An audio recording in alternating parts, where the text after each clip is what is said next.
एक युवक की शादी होती है एक युवती के साथ नहीं बल्कि दो युवतियों के साथ।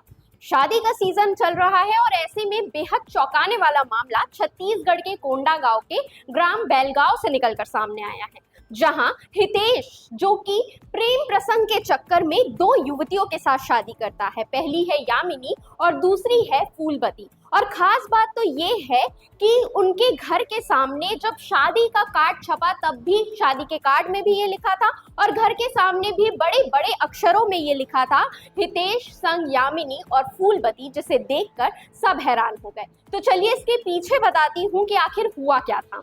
हितेश को प्यार था फूलबती के साथ। उसने शादी का प्रस्ताव उसके सामने रखा, तब उसने मना कर दिया, लेकिन उसके बाद उसे प्यार हुआ यामिनी से और फिर शादी का प्रस्ताव यामिनी के सामने रखा तो यामिनी ने हाँ कर दी। लेकिन कुछ दिन बाद फूलबती का जवाब आया और उसने कहा कि उसे भी हितेश से शादी करनी है। और इसके बाद एक युवक ने शादी की दोनों युवतियों के साथ, जिसका वीडियो भी सोशल मीडिया पर काफी तेजी से वायरल हो रहा है।